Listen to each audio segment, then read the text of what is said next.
فرمایا کہ قیامت والے دن نہ دو گناہگار ہوں گے، دونوں کو اللہ کی بارگاہ سے حکم ہوگا کہ جاؤ دونوں جہنم میں چلے جاؤ، معاذ اللہ ثم معاذ اللہ۔ ایک دوڑ لگا دے گا، بھاگ گیا دوزخ کی طرف، حکم باری تعالیٰ ہوا چلو دوزخ میں تمہارے اعمال بڑے سیاہ ہیں، اس نے دوڑ لگا دی۔ دوسرا کیا کرتا ہے؟ چند قدم اٹھاتا ہے، پھر پلٹ کے پیچھے دیکھتا ہے، پھر چند قدم اٹھاتا ہے، پھر پلٹ کے پیچھے دیکھتا ہے، پھر چند قدم اٹھاتا ہے، پھر پلٹ کے۔ تو دروازہ آ گیا دوزخ کا، اب ایک بھاگ گیا ہے، ایک دبے قدموں آہستہ آہستہ چل رہا ہے۔ کریم مالک نے حکم دیا دونوں کو دوبارہ واپس لاؤ۔ اللہ اکبر۔ اللہ نے دونوں بندوں کو بلا لیا اور بلا کر کے فرمایا ہاں بھائی تو بڑا دوڑ کے گیا دوزخ کی طرف، کیوں گیا ہے؟ اللہ دلوں کے حال جانتا ہے نا، انہ علیم بذات الصدور، دلوں کے حال جانتا ہے، تو کیوں دوڑ کے چلا گیا؟ تو اس بندے نے یہاں کوئی چالاکی نہیں دکھائی، دل کی بات کی، کیونکہ رب دل کی بات جانتا ہے۔ عرض کی مالک گناہگار ہوں، عاجز ہوں، خطا کار ہوں، مجرم ہوں، پتہ سارا ہے سردار نو کی دیا، من نانم کے من دانم جو ہوں اس کی خبر ہے، مالک عمر بھر تیری نہیں مان سکا، غلطی کی، آج دل میں خیال آیا کہ رب کا حکم آیا چل آج ہی مان لے، دوڑ گیا ہوں، قربان جائیں، آخری وقت ہے، فیصلہ دوزخ کا ہو گیا ہے۔ اس نے کہا سوچا میں دوڑ گیا، آج تو مانوں اپنے رب کی۔ کریم اسی بات سے راضی ہو گیا، فرمایا بھیج دو اس کو جنت میں، وہ چلو آخر وقت تک کی صحیح، کسی ٹائم ہی صحیح، آخر میں ہی صحیح۔ تو وہ جو دھیمے دھیمے قدم اٹھا رہا تھا اس سے پوچھا بھائی اللہ جانتا ہے؟ پوچھنا لا علمی کی علامت، بھائی تو بڑے آرام آرام سے کیوں جا رہا تھا؟ اس نے کہا مالک میرا یقین تھا میرا رب کریم ہے، میں پلٹ پلٹ کے دیکھتا تھا کہ آواز آ ہی جائے گی، آواز آ ہی جائے گی، آواز آ ہی جائے گی، دوزخ کا دروازہ آ گیا، پر میری تیرے کرم سے امید نہیں ٹوٹی، اور مالک جب میں دوزخ کے دروازے پر پہنچا تو آواز آ ہی گئی، وہ ہو گیا جس کی مجھے امید تھی، آواز کرم آئی۔ تو اللہ نے فرشتوں سے فرمایا جو میری رحمت کی اتنی امید رکھے اسے کوئی دوزخ میں پھینکا جاتا ہے؟ لے جاؤ اسے بھی جنت میں۔ دونوں کو جنت میں ڈال دیا۔ تو آخری دم تک رحمت سے امید چھوڑنی، کوئی کچھ بھی کہہ دے، کتنا بھی کہہ دے، اس کے کرم سے امید چھوڑنی۔ تو ایک درویش گزرے ہیں حضرت ابو الحسن شیبانی رحمت اللہ علیہ، وہ فرماتے ہیں جس شخص کو میں بڑا گناہگار سمجھتا تھا نا، اور بہت سارے لوگ سمجھتے تھے اور واقعی وہ ایسے کام بھی کرتا تھا، فرماتے پھر ایک وقت ایسا بھی آیا کہ اس نے توبہ کی، اور پھر ایسا وقت بھی آیا کہ ریاستیں کر کے ہم سے آگے نکل گیا، اور پھر ایک شام ایسی بھی آئی کہ میں اس سے دعا کرانے پہنچ گیا۔ یہ تو اللہ تعالیٰ کی حکمت ہے، اس کا کرم ہے، کب کسی پر رحمت برکھے۔ حضور فرماتے ہیں تم ایک گناہ کرتے ہو تو جب تک کرتے نہیں لکھا نہیں جاتا، اور کر لیتے ہو تو ایک ہی لکھا جاتا ہے، اور نیکی کا ارادہ کرتے ہو ابھی کی نہیں وہ لکھ دیتا ہے، اور فرمایا جب کر لیتے ہو تو پھر 10 گنا بڑھا کے لکھتا ہے۔ تمہاری زندگی خسارے میں ہوتی، تم محسوس کرتے کہ ہر جگہ نقصان ہی نقصان ہے، لیکن اس نے رحمت کی ہے، تمہاری زندگی کو نفع والی زندگی بنا دیا، تمہارے اوقات میں برکت کر دی، تمہارے لیے بہت ساری جگہوں پہ آسانیاں کر دی ہیں، پھر اعمال میں برکت کر دی، اعمال میں مسلمان ہونے کی نسبت سے اعمال کے اندر اللہ نے برکت کر دی۔ آپ کبھی غور فرمائیں کہ صرف 3 دفعہ سورۃ اخلاص پڑھیں تو پورے قرآن پاک کا ثواب ہے، 1 دفعہ سورہ یاسین پڑھ لیں تو 10 قرآن مجید پڑھنے کا ثواب ہے، آپ 1 دفعہ درود پاک پڑھیں تو 10 رحمتوں کا نزول ہو جاتا ہے۔ تو اللہ تعالیٰ نے اپنی رحمت سے چیزوں کو بڑھا دیا، ان کے اندر اللہ نے اجر کو زیادہ کر دیا، اللہ نے نا ہماری زندگی کے لمحات کو زرخیز کر دیا ہے، کسی کی زمین کو بنجر نہیں رکھا، فرمایا تم نیکیاں بوتے رہنا، 10 گنا سے لے کر 700 گنا تک تمہیں اجر دیا جائے گا، جتنی نیت اچھی اتنا اجر اچھا۔ پھر ایک 5ویں بات جو اس تعلق سے بڑی سمجھنے والی ہے اور قابل غور ہے، وہ یہ ہے کہ اللہ تبارک و تعالیٰ نے ایک اور انعام بھی فرمایا، ایک اور کرم بھی اپنے بندوں پہ کیا ہے کہ بعض چھوٹی چھوٹی نیکیوں سے اللہ راضی ہو جاتا ہے۔ بندوں کو منانا خاصا مشکل کام ہے، کافی سارا پروٹوکول دینا پڑتا ہے اور ساری زندگی دینا پڑتا ہے۔ آپ نے 99 دفعہ بات مانی، ایک دفعہ نہیں مانی تو سامنے والا ناراض ہے۔ ساری زندگی آپ کام آئے، ایک دفعہ معذرت کی تو بگڑ جاتا ہے، وہ کہتا ہے تو نے تو کبھی توجہ ہی نہیں کی، غور ہی نہیں کیا، وہ 90 چکر میں پڑ جاتا ہے۔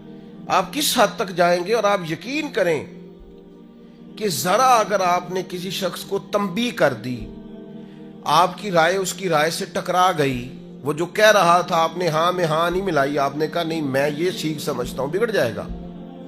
آپ محسوس کریں گے کہ لوگ صرف اس حال میں راضی ہیں کہ جس طرح کا وہ چاہتے ہیں آپ اس طرح کا بن جائیں، اور یہ ممکن نہیں ہوتا، یہ خاصا مشکل کام ہوتا ہے، لیکن وہ رب بڑا کریم ہے۔ ساری زندگی گناہوں میں گزارنے والی بی بی اور لتھڑی ہوئی اور آلودہ زندگی گزارنے والی اگر کوئی طوائف صرف ایک کتے کو چند قطرے پانی کے پلا دے تو مہربانی کر کے سارے گناہ معاف فرما دیتا ہے۔ یہ چھوٹے چھوٹے اعمال سے راضی ہو جاتا ہے۔ اس لیے نبی پاک علیہ السلام نے تاکید فرمایا تم نے نیکی کو چھوٹا نہیں سمجھنا، پتہ نہیں وہ کس بات سے گویا راضی ہو جائے۔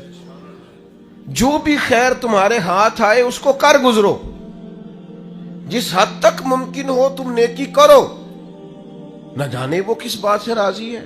ابن ماجہ میں حدیث ہے، دیگر کتب احادیث میں موجود ہے، قیامت کے دن ایک اللہ کا نیک بندہ جنت میں جا رہا ہوگا تو رستے میں اسے کو روک کے کہے گا حضرت یاد ہے میں نے پانی پلایا تھا آپ کو، وہ یاد ہے نا میں نے وضو کرایا تھا، یا یاد ہے نا میں نے فلاں جگہ پہ فلاں آپ کی خدمت کی تھی۔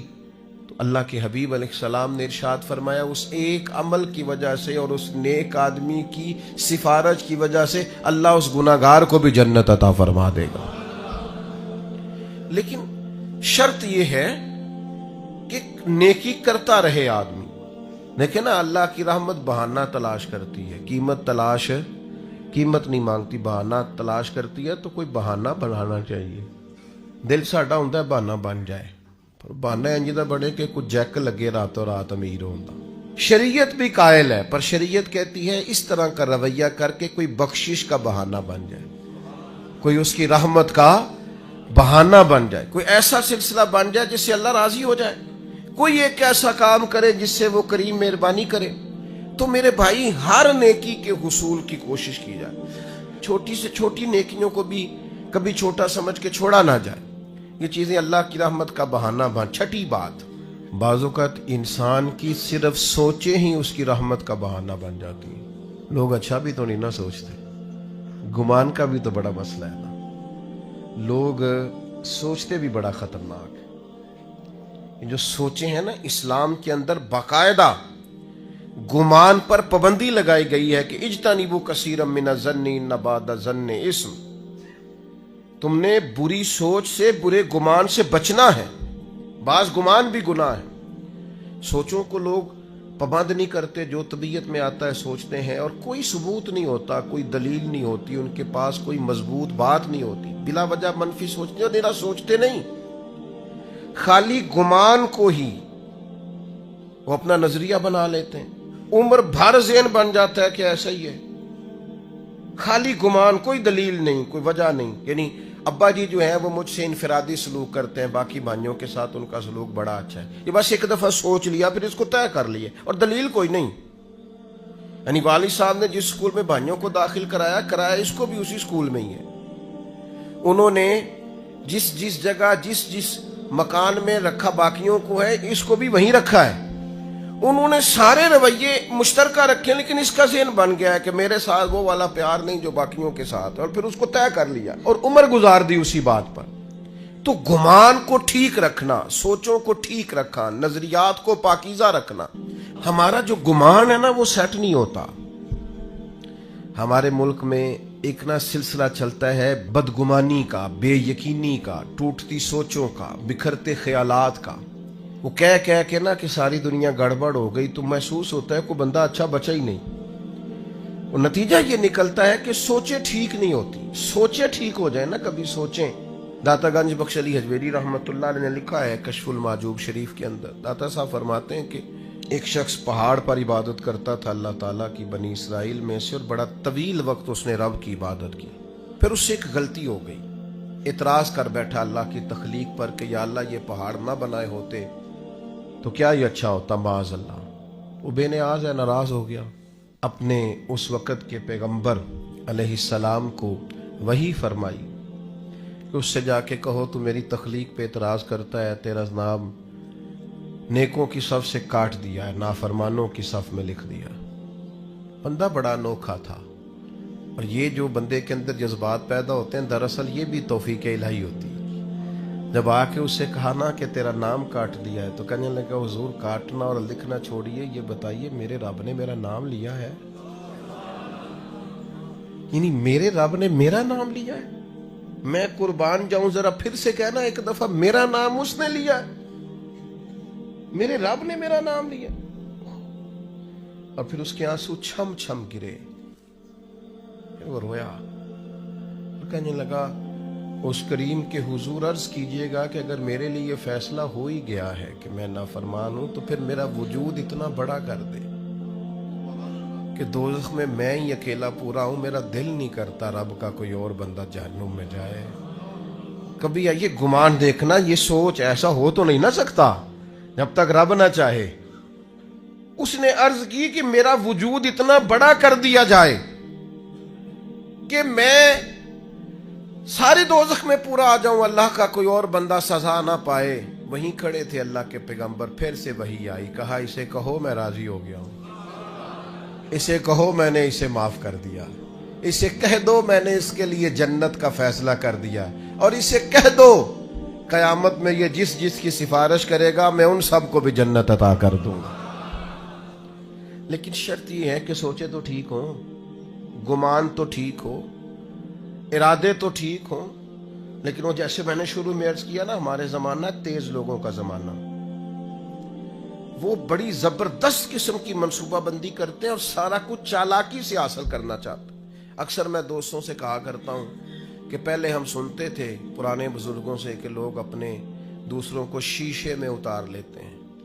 تو یہ جو ہمارا زمانہ ہے اب تو شیشہ نہیں، اب تو لوگ شیشی میں بھی اتار لیتے ہیں، چھوٹی سی شیشی میں اتار لیتے ہیں، پتہ ہی نہیں چلتا.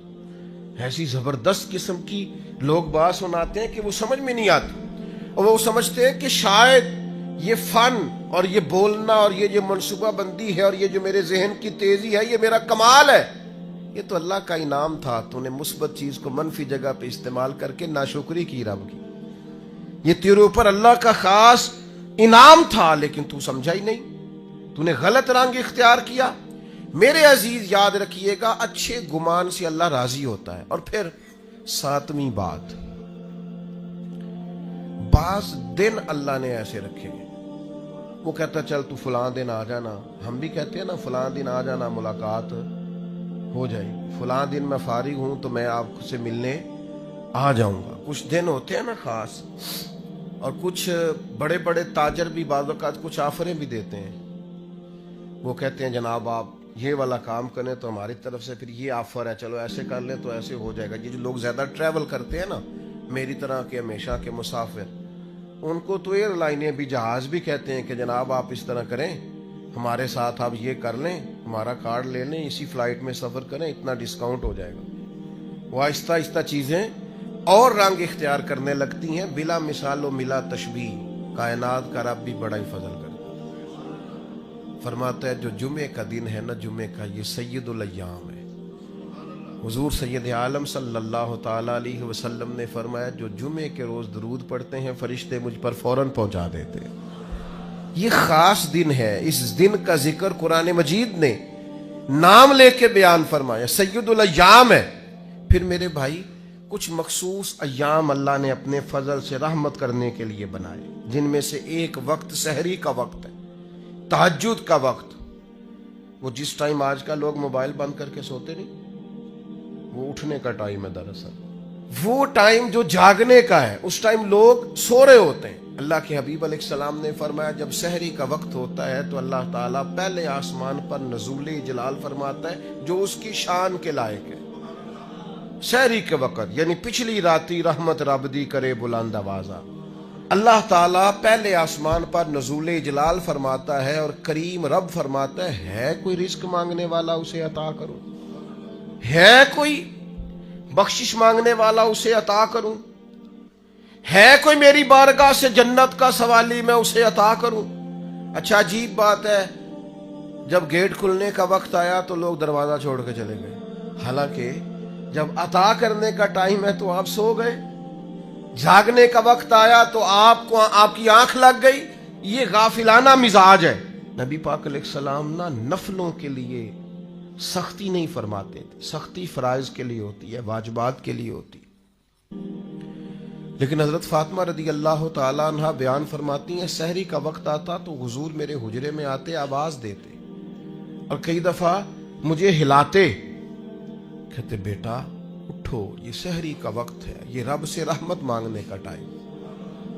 میں کیسے آپ کی خدمت میں عرض کروں، اب تو صبح جلدی اٹھنا یہ غریب ہونے کی علامت۔ اٹھو، کبھی غور کرو، دیکھو کہ کچھ ایسے بھی رب کے عاجز بندے ہیں جو فجر کی نماز بھی جا کے اس منڈی میں پڑھتے ہیں جہاں سے انہیں امید ہے کہ میرا رب اس کے وسیلے سے رزق عطا کرے گا۔ سویرے اٹھتے ہیں، اٹھا جا سکتا ہے، یہ ہوتا ہے۔ تو سحری کا وقت ایک ایسا وقت ہے جس میں اللہ راضی ہوتا ہے۔ کیا کریں، کس طرح قوم کو سمجھائیں، کیا رویہ اختیار کریں؟ میں کبھی کبھی دوستوں سے کہتا ہوں میرا دل نہیں کرتا بعض باتیں کرنے کو، محسوس ہوتا ہے کہ یار یہ تو زیادہ ہی آگے چلے گئے، لیکن کبھی کبھی مجھے فیل ہوتا ہے کہ ابھی تک ہماری قوم اس بات پر بھی تیار نہیں ہو سکی کہ کھانا کھانے سے پہلے بسم اللہ شریف پڑھنے کی عادت بنائی جائے۔ مجھ سے ناراض نہ ہونا، آپ پڑھتے ہوں گے، لیکن میں اپنا نظریہ عرض کر رہا ہوں کہ اب اس کے لیے کوئی پی ایچ ڈی کرنے کی ضرورت ہے؟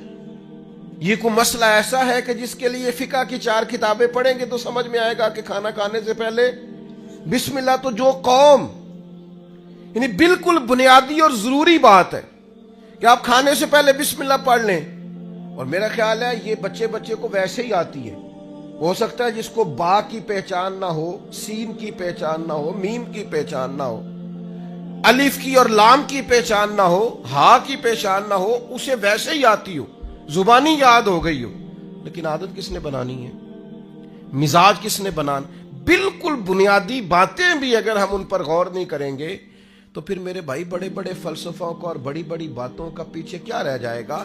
تو سحری میں اٹھنا، فجر میں اٹھنا، نماز کا پابند ہونا، بہت پیچھے رہ گئے وہ والدین۔ سننا مجھ سے اور مجھ سے ناراض نہ ہونا جس نے اپنے بچے کو ایم فل تک پڑھا لیا ہے اور ایم ایس سی تک کرا لیا ہے، پر وہ بڑا پیچھے رہ گیا ہے۔ اس نے سارا کچھ تو کرایا ہے پر اپنے بچے کو سجدے کا طریقہ نہیں بتایا،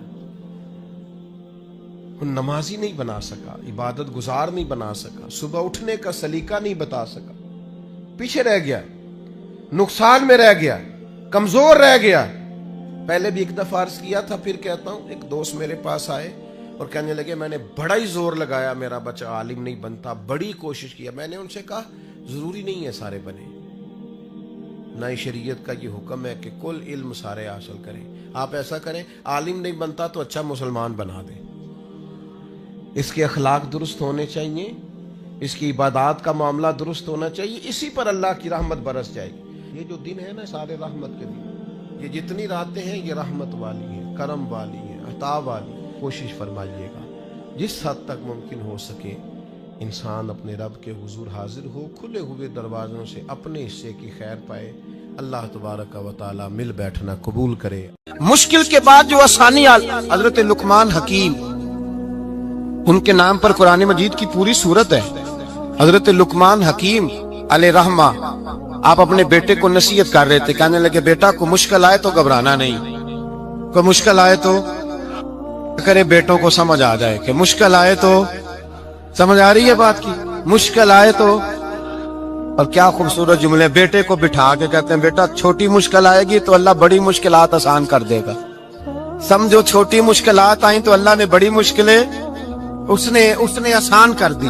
اور آپ کو بتاؤں اصل انسان ہوتا ہی وہ ہے جو مشکلوں میں جینے کا ڈھب سیکھ جاتا ہے، وہ بن جاتا ہے جو کرب کے حالات میں جینے کا سلیقہ سیکھ جاتا ہے۔ اپنے بچوں کو یہ سمجھانا، حضرت لقمان بیٹے مشکل آئے تو گھبرانا نہیں، بڑی کو ٹال دیتی ہے، وہ نیکی کا اور آسانی کا پیش خیمہ ہوتی ہے، اللہ اس کے بعد آسانی سمجھا رہے ہیں۔ کچھ دنوں کے بعد کہنے لگے آؤ فلاں اللہ کے نبی کی ملاقات کو چلیں، فلاں نبی علیہ السلام سے ملنے چلتے ہیں۔ اس زمانے میں جو نبی تھے ان سے ملنے چلے گئے، بیٹے کو بات یاد تھی، گھوڑے پہ بیٹھے، امام ابن جوزی نے اس کو لکھا ہے، گھوڑے پہ بیٹھے تھے دونوں کے پاس گھوڑے تھے۔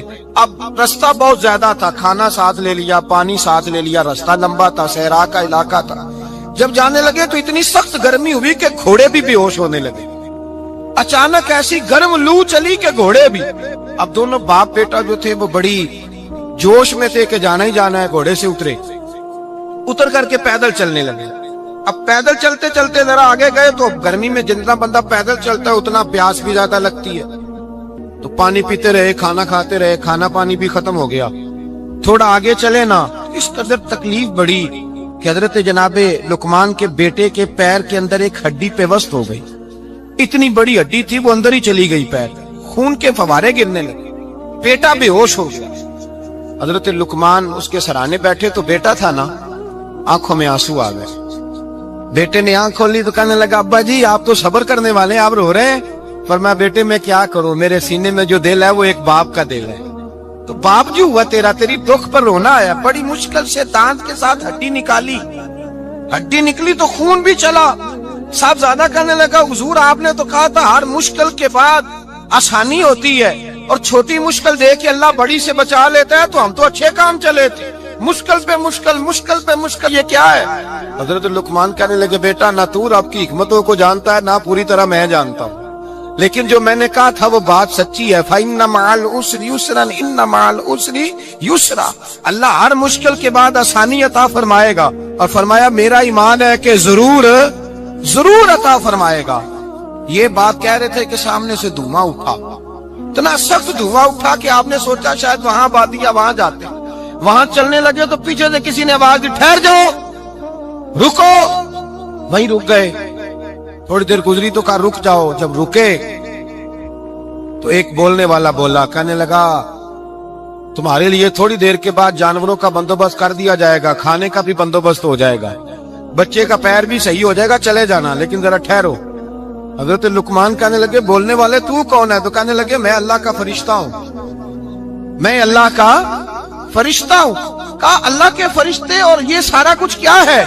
تو فرشتہ کہنے لگا اصل بات یہ ہے کہ سامنے بستی پر مجھے عذاب نازل کرنے کا حکم ملا تھا، آپ بڑی تیزی سے آ رہے تھے، میں نے رب سے دعا کی کہ اللہ اس باپ بیٹے کی غلطی کوئی نہیں، مہربانی فرما۔ رب نے پہلے آپ کو صحرا میں الجھایا، پھر میری دعا کی برکت سے آپ کے گھوڑے ٹھہر گئے، پھر میری دعا کی برکت سے آپ کا پانی ختم ہوا، پھر میری دعا کی برکت سے آپ کے بیٹے کو زخم آیا، پھر میری دعا کی برکت سے سامنے سے دھواں اٹھا۔ فرمایا یہ جو تمہیں مشکل پہ مشکل آ رہی تھی، یہ تو میرا رب تمہیں عذاب سے بچانا چاہ رہا تھا، یہ جو تمہیں مشکل پر مشکل آ رہی تھی تو میرا مالک تمہیں عذاب سے بچا رہا تھا، تم سمجھ نہیں رہے تھے۔ حضرت لقمان نے بیٹے کی طرف دیکھا تو بیٹے کہنے لگے ابا جی بات بالکل سچی ہے، افضل الذکر لا الہ الا لا الہ الا، اور پھر پڑھنے لگے حسبنا اللہ و نعم الوکیل نعم المولا و نعم النصیر، یہ ورد ہونے لگا۔ بھائی جب تجھے مشکل آتی ہے، آزمائش آتی ہے، تو اس وقت سمجھتا ہے پتہ نہیں میرے ساتھ کیا بننے لگا ہے۔ اللہ تبارک و تعالیٰ چھوٹی مشکل دے کے تجھے بڑی سے محفوظ رکھتا ہے، چھوٹی بیماری دے کے تجھے بڑی سے محفوظ رکھتا ہے۔ بلکہ میں ایک دفعہ ایک تکلیف میں ایک آزمائش میں مبتلا ہو گیا، تو میں نے اپنے حضرت سے کہا کہ حضور سارے دکھ کٹھے ہی آ گئے، کیا کیا جائے؟ تو آپ فرمانے لگے بڑے خوش نصیب ہو، جوانی میں اللہ نے دکھ دے دیے، بڑھاپے میں آئے تو برداشت نہیں ہوتے، یہ تو بڑے وقت پہ آ گئے، شکر ادا کرنا چاہیے، اس زمانے میں برداشت نہیں ہوتے، اب آسانی ہے، ان کو برداشت کرو، ہمت کرو۔ حضرت یونس علیہ السلام کی دوستی ہوگی حضرت جبریل امین سے، تو جناب جبریل ملنے آئے، حضرت یونس علیہ السلام فرمانے لگے جبریل میرا دل کرتا ہے مجھے اس بندے کی ملاقات کرا جو اللہ کا سب سے زیادہ عبادت گزار بندہ ہے۔ حضرت جبریل امین لے گئے دور فلسطین کے علاقے میں، اور لے جا کر ایک بندے سے ملاقات کرائی جس کی دونوں آنکھیں بھی کوئی نہیں تھی، دونوں بازو بھی کوئی نہیں، دونوں پیر بھی کوئی نہیں، اور اس بندے کی زبان پر لفظ بڑا کیا جاری تھے، یا اللہ تیرا شکر ہے، یا اللہ تیرا، بول کے کہیے یا اللہ تیرا، اے اللہ تیرا شکر ہے، شکر شکر کر رہا تھا۔ حضرت جناب سیدنا یونس علیہ السلام کہنے لگے میں نے تجھے عبادت گزار کو ملانے کو کہا تھا، تو کہاں لے آیا؟ حضرت جبریل کہنے لگے یا یونس، یہ ہر چیز جانے کے باوجود اپنے رب کی رضا پہ راضی ہے۔ اس وقت دنیا میں نبیوں کے بعد جس سے اللہ سب سے زیادہ پیار کر رہا ہے وہ یہی بندہ ہے، یہ اپنے رب کی رضا پہ راضی ہے۔ مانا کہ جب اس حال میں راضی ہے تو بس ٹھیک ہو گیا، ٹھیک ہو گیا، وصل اچھا ہے نہ فراق اچھا ہے، بس جس حال میں محبوب رکھے وہی حال اچھا ہے، بس جس حال میں انہوں نے رکھا بات ٹھیک ہو گئی۔ اس میں اب انسان شکوہ کرتے پھرے کہ یہ کس طرح ہے وہ کس طرح، اپنے آپ کو مطمئن رکھا ہے۔ میرے بھائی یاد رکھیں، آزمائشیں تکلیفیں آپ کو بڑا کرنے کے لیے آتی ہیں۔ ہم آزمائش کو برا جانتے ہیں، دکھ کو برا جانتے ہیں، دکھ تو بڑے پیارے ہوتے ہیں، یہ رونے کا سلیقہ سکھاتے ہیں، یہ اللہ کو منانے کا طریقہ سکھاتے ہیں، یہ مسجد میں جانے کا۔ وہ جو سکھی بندہ ہے نا، سکھی، مجھے ایک صاحب کہنے لگے دو قسم کے لوگ مدینے سے آتے ہیں، مدینہ شریف پوچھنے لگے، کہنے لگے حضرت جی دو قسم کے بندے ہیں، کچھ واپس جاتے ہوئے تڑپ رہے ہیں، کچھ تصویریں کھینچ رہے ہیں رخصتی کے وقت، فرق کیا ہے؟ تو میں نے کہا وہ جو تصویریں کھینچ رہا ہے وہ امیر آدمی ہے، اسے پتا ہے کہ میں پھر ٹکٹ لے لوں گا، مہینے کے بعد پھر آ جاؤں گا، اور یہ مدینہ چھوڑتے ہوئے تڑپ رہا ہے، یہ کوئی غریب ہے، یہ کہہ رہا ہے پتہ نہیں دوبارہ موقع ملے کہ نہ ملے، یہ دکھی ہے، یہ آزمائش میں دکھی۔ سکھی بندہ تو مکے جا کے نہیں روتا، وہاں بھی کھڑا ہے ڈٹ کے کھڑا، دکھی کوئی نہیں تو روئے کیسے، روئے کیسے؟ دکھیے دی گل دکھیا ہی جانے، دکھیے دی گل، کیا خوبصورت لفظ ہے میاں صاحب کی، اور لفظوں میں حسن دیکھے کہنے لگے دکھیے دی گل دکھیا ہی جانے تے سکھیے نو کی خبراں، تے یار جنہاں دے موت نے مارے روندے نہیں تک تک قبراں۔ یہ مشکل مرحلہ ہوتا ہے، جب انسان تکلیف پہ ہوتا ہے پھر اسے احساس ہوتا ہے، اور تکلیف والے کو ہی تکلیف والے کی تکلیف کا احساس ہوتا ہے۔ جب آپ کو اللہ مشکل دیتا ہے تو سمجھ لے رب آسانی دینا چاہ رہا، جب تیز دھوپ آتی ہے تو سمجھ لے اللہ گرم ہوا گزار کے ٹھنڈی بارش برسانا چاہ رہا، اور جب چاروں طرف سے گھٹن ہو، پنجابی میں کہتے ہیں گما لگ جائے، تو پھر سارے بول کے کہتے ہیں اب جو طوفان آئے گا وہ سخت ہی آئے گا۔ کمزور باتیں کرنی چھوڑ دیں، مایوسی کے جملے اپنی زندگی سے نکال دیں۔ ہم مسلمان ہیں، آپ بیمار ہو گئے ہیں تو یہ بھی خدا کا فضل ہے، گناہ معاف ہوں گے۔ اگر اللہ تعالیٰ نے فقیر بنا دیا، غریبی آ گئی ہے تو یہ بھی فضل ہے، امیروں سے پہلے جنت میں جائیں گے۔ اگر اللہ تبارک و تعالیٰ نے کسی جگہ آپ کو مکان نہیں دیا اور دوسرے کو دے دیا ہے تو آپ وہ لوگ ہیں جو عظیم سنت ادا کر رہے ہیں سیدنا بلال حبشی کی۔ اگر کسی جگہ کوئی کمزوری آ گئی ہے، کوئی پیچھے رہ گئے ہیں تو یہ خدا کا فضل ہے۔ اللہ تعالیٰ نے چاہا ہمارے لیے جو فیصلہ تو ہم اس پہ راضی ہیں، لیکن اپنی زندگی میں اور شکوے اتنے بڑھا لیے، ہم نے اتنے بڑھا لیے کہ لوگوں سے شکوے کرتے کرتے رب رسول سے بھی شروع کر دیے۔ غلام بھی کبھی شکوہ کرتا ہے، آقا کا بھی شکوہ ہوتا ہے، بندہ بھی کبھی شکوہ کرتا ہے، رب کا بھی شکوہ ہوتا ہے، یہ بھی کبھی ہوتا ہے۔ آپ نہ مانے پر یہ شکوہ ہے کہ میں بڑے ڈاکٹروں کے پاس گیا ہوں آرام نہیں آیا، نہ مانے پر یہ شکوہ ہے میں نے کبھی کسی کو ستایا تو نہیں پر میرے حالات نہیں ٹھیک ہوتے۔ آپ نہ مانے پر یہ شکوہ ہے کہ فلانے کے پاس دولت زیادہ ہے، اس نے پتہ نہیں وہ آگے نکل گیا اور میں پیچھے رہ گیا، نہ مانے پر یہ شکوہ ہے۔ کس سے کر رہے ہو؟ رب رسول سے؟ او ہس بولے تے او دی مہربانی، اساں تے لاڈ ہی لڑاونے نے۔ کس سے شکوہ کر رہے ہو؟ خدا کے بندو، غلام غلامی کرتے ہیں، شکوے کرتے ہیں کوئی؟ میں نے سنا ہے، مجھے پکا نہیں پتا، میں نے سنا ہے کہ ہوا تیز ہو تو جہاز کی سپیڈ لوگ بڑھا دیتے ہیں، مخالف سمت اگر ہوا تیز ہو تو جہاز کی سپیڈ، یعنی وہ اگر تیز چل رہی ہے تو ادھر سے بھی تیز چلے گی تو اس کا سینہ ذرا جلدی چیرا جائے گا اور آگے بڑھے گی۔ صبر اور استقامت، اگر آپ نے زندگانی میں آگے بڑھنا ہے، ان دو چیزوں کا وجود آپ کے ساتھ ہونا بڑا ہی ضروری ہے۔ ہمارے مزاجوں میں بڑی جلدی بے صبری آ جاتی ہے، پائے سے بات نہیں ہوتے، کسی بات میں ٹھہراؤ نہیں ہوتا، طبیعت کے اندر وہ والا مزاج نہیں ہوتا جو انسان کو آگے لے کے چلتا ہے، جو اس کو آگے بڑھاتا ہے۔ اگر آپ نے آگے بڑھنا ہے تو پھر ذرا آپ میں کہ مزاج میں ٹھہراؤ ہونا چاہیے۔ پھر ذرا تھوڑا سا سکون ہونا چاہیے. میرے رسول کریم علیہ السلام کی خدمت میں ایک شخص نے عرض کیا تھا یا رسول اللہ صلی اللہ تعالی وسلم مجھے کوئی ایسی نصیحت کر دے کہ پھر مجھے کسی اور سے پوچھنے کی ضرورت نہ رہے. تو حضور نے ایک ہی جملہ کہا, فرمایا جب تو نے کہا نا کہ اللہ میرا رب ہے پھر ڈٹ جا, پھر اس پہ ڈٹ جا, پھر کھڑا ہونا سی. جب آپ میں استقامت ہوتی ہے, صبر ہوتا ہے. دیکھیں حالات جب بگڑے تو انہیں صحیح ہونے میں ٹائم لگتا ہے کہ فوراً ٹھیک ہو جاتے ہیں. آپ بیمار ہو گئے, تکلیف ہوئی, کوئی آپ کو بیماری لگ گئی, آپ ڈاکٹر صاحب کے پاس گئے, انہوں نے آپ کو دیکھا, ٹریٹمنٹ کی, پھر دوائیاں لکھیں, پھر انہوں نے آپ کو کہا کہ آپ کو 1 ہفتہ یا 1.5 ہفتہ دوائی کھانی ہے. یہ ایک شربت کی شیشی ہے, یہ ایک بوتل ہے, یہ ایک سیرپ ہے, 1 چمچ صبح 1 شام, اور پورا ہفتہ آپ نے استعمال کرنا ہے. اب آپ تو کہہ رہے تھے کہ میں نے ابھی ٹھیک ہونا ہے گھنٹے کے بعد, تو سارا نہ پی لوں, سیرپ سارا نہ پی لوں ابھی, اور 1.5 ہفتے کی دوائی ابھی نہ کھا لوں, تھوڑی تھوڑی کر کے بھی تو کھانی ہے نا, ساری کٹھی نہ کھا لوں, ہو جائیں گے ٹھیک؟ کیا خیال ہے آپ کا؟ نہیں ہوں گے. کیوں؟ اس لیے کہ جس ترتیب سے ڈاکٹر نے آپ کو بتلایا ہے آپ کا وجود اسی ترتیب سے اسے قبول کرے گا. آپ کا جو وہ مرض ہے وہ اسی ترتیب سے بہتر ہوگا جس ترتیب سے ڈاکٹر نے, طبیب نے, حکیم نے آپ کو بتلایا ہے. اسی مرتب ترتیب سے آپ نے اس کو دوا کو استعمال کرنا ہے, تو اسی ترتیب سے وہ سارے معاملات ٹھیک ہوں گے.